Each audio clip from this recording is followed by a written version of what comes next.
Hello dear students. तो हमने last lecture में देखा कि वर्क डन का कैलकुलेशन कैसे करेंगे डिफरेंट थर्मोडायनेमिक प्रोसेस में। आज हम लोग एक बहुत इंपॉर्टेंट टॉपिक यहाँ पे डिस्कस करेंगे। वो ये है कि आइसोथर्मल प्रोसेस अगर रिवर्सिबली अगर कैरिड आउट हो या इरिवर्सिबली कैरिड आउट हो तो दोनों में हम लोग किस तरह से कंपैरिजन कर सकते हैं। वर्क डन का ही कंपैरिजन हम लोग देखेंगे। तो सबसे पहले अगर मान लो हम एक्सपेंशन का केस लेते हैं, आइसोथर्मल एक्सपेंशन हो रहा है, ठीक है, और उसमें हम एक बार रिवर्सिबल के थ्रू जाएंगे और एक बार इरिवर्सिबल के थ्रू जाएंगे और देखेंगे तुम्हारा कि क्या उनमें हमें वेरिएशन देखने को मिलेगा। तो सपोज अगर हम पीवी कर्व में अगर हम बात करें और ये आपका इनिशियल स्टेट है सिस्टम का और यहाँ से आइसोथर्मली सिस्टम को ले जाया गया है। सपोज ये आपका फाइनल आपका स्टेट है। तो इनिशियल स्टेट हमने यहाँ पे ले लिया P1 V1 और ये फाइनल स्टेट जो है यहाँ पे मान लिया P2 एंड V2। अब आप यहाँ पे ध्यान से देखो, जब आप वर्क डन रिवर्सेबल की बात करते हो तो रिवर्सेबल वर्क डन में हम बात करेंगे, एक्सपेंशन ले रहे हैं तो इस तरह से एरो का डायरेक्शन दे देते हैं। रिवर्सेबल में हम लोग किस तरह से वर्क डन लिख सकते हैं, तो work done in reversible process is area under PV curve. ठीक है, सो पीवी कर्व के अंडर का अगर हम एरिया अगर हम कैलकुलेट करें तो ये एरिया आपका कुछ इस तरीके से आएगा। ठीक है, तो ये आपका वर्क डन क्या हो गया, रिवर्सेबल प्रोसेस में हो गया।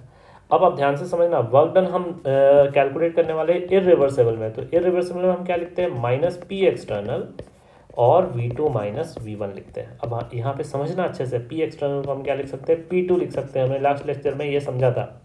ठीक है, अगर इसमें आपको कोई डाउट है कि कैसे पी एक्सटर्नल को हमने P2 लिख दिया तो आप लास्ट लेक्चर जरूर आप देखना। तो minus P2 into V2 minus V1। अगर हम मैग्नीट्यूड की बात करें तो हमें ये पोर्शन जो है ग्राफ में यहाँ पे मार्क करना है कि क्या हो सकता है। तो आप ऐसे समझो कि ये आपका इनिशियल प्रेशर P1 था, ये आपका P2 था, ये आपका V1 था, ये आपका V2 था।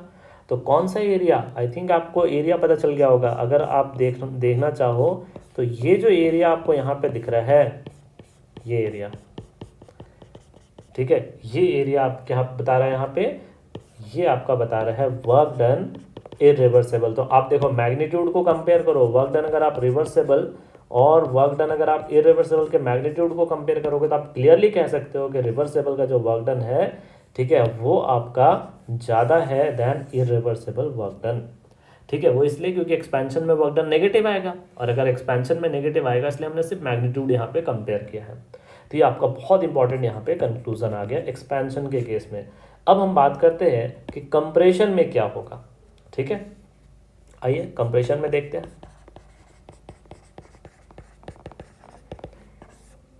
तो देखिए कंप्रेशन में वापस से वही पीवी कर्व हम लोग लेकर कंपेयर करने की कोशिश करते हैं। तो सिस्टम कुछ इस तरीके से ले जाया गया है सिस्टम को। ये आपका इनिशियल स्टेट हो गया, इसको हमने P1 V1 बोल दिया। ये आपका V1 हो गया, ये आपका P1 हो गया और ये आपका हो गया P2 V2। यहाँ का प्रेशर हमने P2 ले लिया और ये आपका हो गया V2।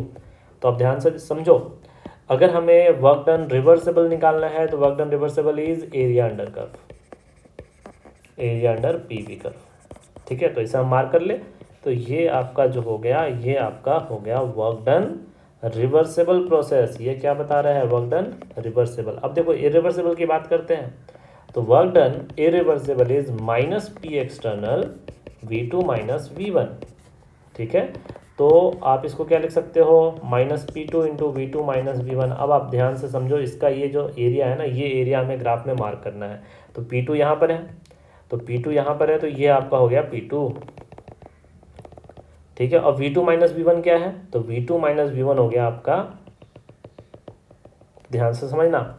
ठीक है, ये आपका हो गया V2 माइनस V1, ये पोर्शन। ठीक है, और ये पोर्शन आपका हो गया P2।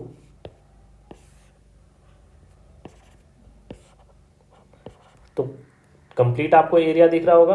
तो अगर हम कंप्लीट एरिया की अगर हम बात करें तो जैसे ये एरिया, ये पूरा एरिया आपका,